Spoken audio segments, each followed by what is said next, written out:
There is a bubble growing in real time, and it has been happening for the last few years. Warren Buffett even called it out a few years ago, and we are now seeing why private equity sucks for everybody. And in today's video, we're going to get into the details on why does this suck, what's happening, what's going on behind the scenes, and could this turn into a larger bubble and crash than the 2008 financial crisis?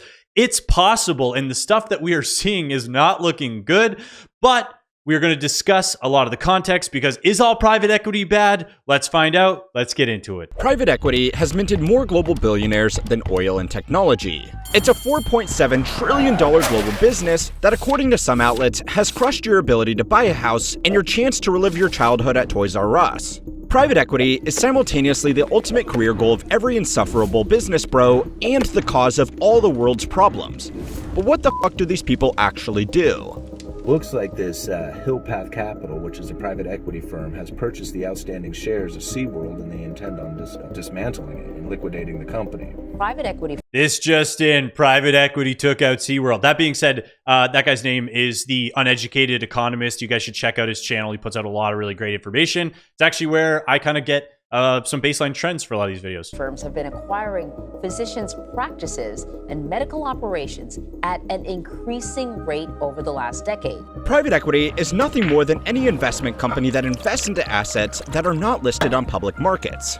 The variety of private equity companies is enormous. Some private equity firms will invest in very early startups and give them money to grow their business and acquire new customers. These firms tend to go by the name venture capital, but that's still a type of private equity. Yeah, and that's why a little bit of context, the private equity is just an umbrella term. It's like when I talked about the other videos, like oligarchs, like it's just this giant umbrella term.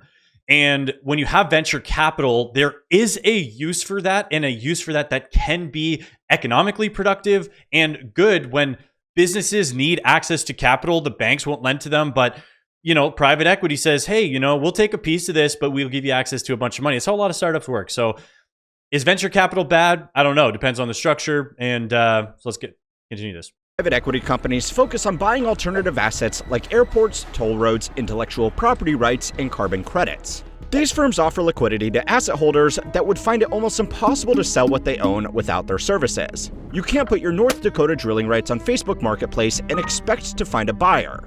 If something is worth money, there will be a private equity firm that will try and make a deal out of it. There are even private equity firms that are called a fund of funds, which, you guessed it, raises money to invest into other private equity funds. But when you hear politicians, journalists, and angry people online talking about private equity, they are normally talking about the buyout funds. The fund of funds is going to stand out later on why that's such a big deal, because you're trading funds of this private equity, and when we get into how bad it is. You can start and run a successful buyout fund, there is a good chance you will become a billionaire, because these firms are fine-tuned to make the most amount of money possible from buying entire companies. So if you wake up one day and decide to start a private equity firm specializing in corporate buyouts, here is what you will actually need to do in 3 easy steps. So the buyout funds are what we're going to be referencing for the most part in this video. And I wanted to show you that little clip there to kind of provide some context, because this lady, her name is Tiffany Cianci. I don't know. She's Italian, I think. And she put out all of these TikToks, and then this just been put together because she found a ton of information on what's happening with private equity and how this could honestly be devastating to most markets. Like, people think like, oh, it's just America, it's just North America. Well, private equity exists in Europe and all over the world. So by researching Hooters getting bankrupted by private equity and ended up uncovering the next 2008 level economic collapse. And they're hiding the bubble inside a private equity black box that makes it almost impossible to see what they're doing. Almost. This time, they're not going to collapse the banks and make it too big to fail. They're going to bankrupt the entire American pension system. I'm almost too afraid to make this video, but it has to be done, so let's get into it. In 2008, investors and bankers were able to crash the world's economy by engaging in risky, unethical bets and investments, and they did it right out in the open. They've learned, and this time they're doing it again. Bigger investments, bigger risks, same playbook, but they're doing it behind the smokescreen of private equity in bigger numbers. They're creating a bigger bubble than before, and it's not somewhere down the road. It's here, and it's about to pop. You see, And, you know, if for a lot of people who don't know, like the part of the reason the 2008 bubble was so bad is because they kept kind of repackaging debt, and then somebody would buy that, and then that would get packaged into something else, and then somebody would buy that. So the same pieces of debt were being traded and bought, and all, you know, it's continued to grow, and the underlying fundamentals weren't great. So and again, that was back in 2008. Way more money in the system, especially the debt system, exists now. So the bubble is currently bigger. For the last month, I've been trying to figure out why these companies that private equity had acquired were failing even though they were still succeeding. Joann's, 97% of their stores are still profitable, and yet they're still bankrupt. But they weren't bankrupt a year ago, and they still had the debt that private equity had stacked on them a year ago. So I wanted to know what changed. Now in 2024, private equity bankrupted 110 businesses, and that was almost double their previous record.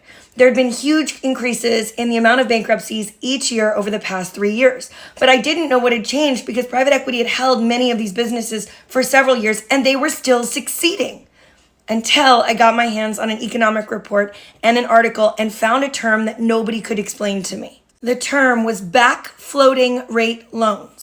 I didn't know what that meant, and no article would explain it to me. So I had to go and do research in the financial prospectuses of a bunch of financial investment firms. Guys, in the last few years, private equity has taken out $3.8 trillion in adjustable rate loans. These are adjustable rate loans. These private equity firms took out adjustable rate loans. And so for the last And what that basically means, variable rate, adjustable rate, whatever you want to call it, there's going to be different types of loan terms. For some people, it's adjustable rate with balloon payments and whatever. But in theory, they took out rates that will be impacted by, you know, rates changing, going up, going down. So yes, they may have sold the package one way, saying we're going to make this money based on the current rates at 3%. And if that was 2 years ago or whatever, now all of a sudden they're going, oh, well, we've been paying 7% or 9% when we planned at 3%. So that's a substantial difference, especially when you're talking billions of dollars on these loans and trillions total from like a market perspective. But I mean, like individual loans are billions of dollars sometimes. And these banks are on the hook, and, you know, it's wild. 3 years, as our interest rates have gone up every 30 to 60 days, the money due on the loans they stacked on top of these companies has gone up every 30 to 60 days. That's why these successful companies that private equity had acquired are suddenly bankrupt, even though they're still making money. They're bankrupt because they're paying adjustable rate loans. But it doesn't stop there. It gets so much worse, because my next question is, why are the banks willing to give these risky loans to these private equity firms knowing it's going to cause them to fail? And the answer is because the banks aren't going to keep them on their books. The banks are immediately repackaging these adjustable rate loans as something called CLOs, right? Which are then packaged and sold off to our pension funds as really great debt. And they tell them that it's a diversified portfolio. Are you hearing The Big Short in real time? Literally, all of these companies are getting bankrupted in greater and greater numbers. And all of this debt is adjustable rate. And all of the bankruptcies are skyrocketing in this direction. Now, if you look at this graph, you can see that aside from 2020, which is obviously an anomaly, right now, private equity, that's the yellow section, has double the highest number of bankruptcies they'd ever had prior to last year. Those sons of guns took out Toys R Us by selling it for parts. And that number is climbing this year. $3.8 trillion. $3.8 trillion in this debt. Okay, I want you to look back to 2008. Do you want to know how many risky adjustable rate mortgages there were? $1.1 trillion. Do you want to know how many subprime but not quite as bad loans there were? $1.3 trillion. That was just in housing. In the $3.8 trillion held by private equity, they own the largest shares of the home ownership market in the United States, but they also own the daycares. They own the veterinary clinics. They own the pet stores. They own the nursing homes. They own the emergency rooms. They own the doctor. And I think it's important. We hear such large numbers all the time, especially you hear about, well, the U.S. government debt is 36 trillion and all of these things. So we kind of get numb to how large these numbers actually are, especially since so much money's been printed and it's all almost happened since 2020. It's hard to really rationalize how much money trillions of dollars are, let alone, 3.8, $3.4 trillion. Like, guys, these are insane amounts of money that it's so much money you can't even, the average human brain doesn't realize like how much money it is, because it's just too large of a number to rationalize. And even me, I watch videos on numbers all the time, and even still I have to go, $1 trillion? That's so much. I don't even get it. Doctors' offices, the orthodontists, they own the builders, they own the HVAC companies. This isn't just housing. It's going to touch every single industry around us. And that is why, if this were a free market and private equity had not exploitatively gotten involved, if we had a free market and we could see what they were doing, these companies would be succeeding. If this were actually a free market, these companies would be succeeding. Joann's has 97% of their stores profitable. That is an astronomical number. 97% of a retail store is profitable, and they are failing, and they are closing every store, and it is further consolidating an already consolidated environment. And now there are thousands and thousands of employees that will not have jobs, and there are thousands of other businesses that are going through the exact same thing. And again, it's hard because it's private equity, so it's easy for them to kind of obfuscate some of the regular things that people would use for like management and tracking and making sure, oh, we know now that like these guys are doing the misbehaving with these CLOs and these other packages that they're getting together for the pension funds. And the funny thing is, unless you're paying serious attention and you're actually getting these proposals, because I actually have a clip here from Warren Buffett, and this is from over 2 years ago, creeping up on 3 years ago. These two old fogies. It's funny because every time I'm like, how does Warren Buffett do this? How is he so successful? This guy's been the slow and steady guy. He seems to just like keep loading up his positions on Coca-Cola. Here he is specifically saying, hey, these private equity firms have come to me, given me their paperwork, said, here's our prospectus, here's what we think we can do, here's what the money we're going to make. Here he is going, I think this is dishonest. I think this is kind of fraudulent. We're not going to play the whole video, but this clip right here, he's talking about and specifically warning pension funds. He's going, hey, pension funds, I don't think I would buy their stuff. And this is something that's been happening for years now. And I'm sure it doesn't happen with your Winnipeg operation, but we have seen a number of proposals from private equity funds where the returns are really not calculated in a manner that, they're not calculated in a manner that I would regard as honest. And so it's not something. If I were running a pension fund, I would be very careful about what was being offered to me. If you're going to have a choice in Wall Street between being a great analyst or being a great salesperson, the salesperson is the way to make it. If you can raise $10 billion. So he's basically saying, hey, these numbers are not checking out with us. I don't like it. I would be careful if I was a pension fund doing that. And the fact that these pension funds didn't listen and they continued to buy these things as they were sold, because like he's saying, it's a sales game. So these people are just selling to the pension funds and they're going, oh yeah, these numbers make sense. But again, Charlie Munger later in the video straight up just calls them liars. So it's like, yeah, I think, again, they're very tactful with it. I'm paraphrasing, but he's specifically like, yeah, it's basically lying quickly so that they can make money. Right now. And why? Because they know we will never allow the banks to be bailed out again. We would literally riot in the streets. But we're definitely going to allow them to bail out the pensions because that's our grandparents. That's our parents. That's the working class. They know that this will get bailed out. And because there's no regulatory authority, there are no laws stopping private equity from doing whatever they want, they know they can get away with it. And we can't do anything to stop them. The most important thing you need to understand is this wasn't done by accident. This was done by blatant, intentional greed. The private equity firms wanted the cheapest debt they could get, and they believed arrogantly that the debt would stay cheap forever. They had 0% interest rate loans for ages. And so they took on these adjustable rate notes thinking they could keep refinancing forever out of it. It was arrogant. But it all You know, it was arrogant, and some people, I don't know if I want to say nefarious, because I made this mistake too. I got to take some blame here. As a real estate investor, my mortgages, even on my personal house, I did variable rate because I was like, hey, these rates are lower. And I thought there was potential I was going to sell and blah, blah, blah. There's other things, but I probably should have taken the fixed rates at the time. So, you know, live and learn. Also meant that they got to collect bigger fees because they were taking risky debt that cost less. The bankers were happy to give them because they got higher fees on offering bad debt. They were going to get paid no matter what.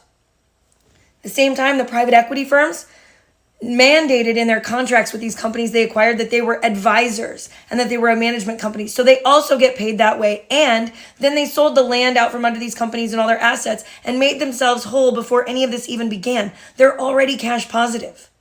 The banks knew they wouldn't be held accountable because they were going to bundle it up and pass it off to the pensions. And even the pensions were reckless because they're buying these mechanisms because when you purchase into private equity, when you purchase private equity debt as a pension, you get to put on your books, especially if you have an underfunded pension, the projected gains for 10 years, which means for 10 years, it looks like that pension is more shored up than it is. And again, projected gains based on what the current rates were. Like I said earlier in the video, we've got this debt at 3%. If we average that 3% debt over the next 10 years, we're going to make X, Y, Z. But then the problem is it went to 7%, 8%, whatever they were ended up paying. And the pension funds go, yeah, okay, well, we'll take you at your variable rate word, which doesn't make any sense. And probably why, Warren Buffett and Charlie Munger called it out, because they went, well, hey guys, these projections are based on, basically fake numbers. And I saw this other video too about private equity. And like she said there, the private equity makes almost all of their money on the management side. So these businesses don't have to be profitable. They don't have to keep them operating because they're just getting paid to manage the money. So if they're a private equity fund with 10 billion and they buy a business, blah, blah, blah, they go, oh, well, we've been managing this 10 billion. So we get to take our 2% of the management fees of the transactions that are happening. So they don't actually care about the success of these businesses. And like she said, specifically, they'll go, buy Toys R Us, and they'll go, oh, you guys actually own all of these buildings? You didn't just rent in strip malls or whatever it is? Okay, well, we'll sell all of the buildings. Perfect. You guys the person you sold to, just rent from them for now, blah, blah, blah.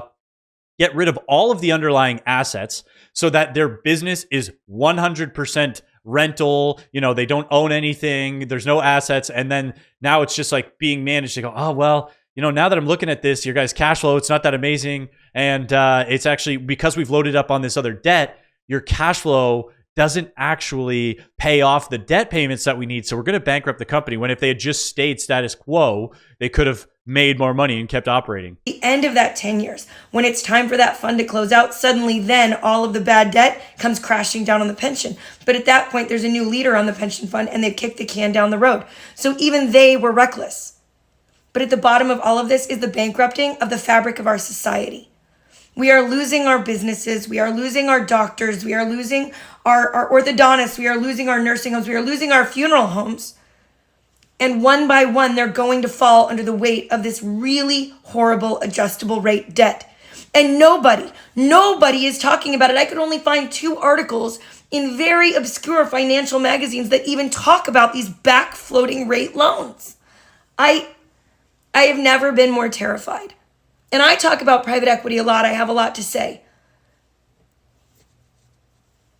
But right now, all I want to do is get someone to pay attention that can make a difference in this, because we have a problem.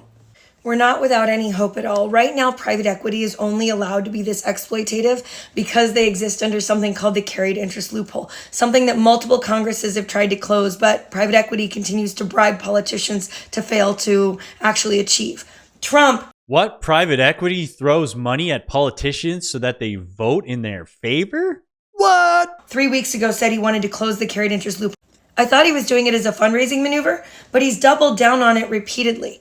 If we can make enough noise about this, maybe we can get him to actually see it through and end private equity's stranglehold on our population. Wow, Donald Trump out there fighting for the little man. There's so much more that we have to go through, so this is going to be a multi-part series. But if you're new here, my name is Tiffany. We work together to fight private equity and save small businesses in our community, and it's going to take every single one of us to do so. So do all the things and stick around. Yeah, and the other thing is it's really important is we can't control what private equity is going to do because they're these giant entities, like these like soulless monsters. But what we can do is impact our sphere of influence, and our sphere of influence is our community. So if you can support local as much as you can, if you can avoid selling your house to private equity, because sometimes you'll see these offer scenarios where it's like, well, the first time local home buyer can offer $380,000, but private equity can offer $400,000.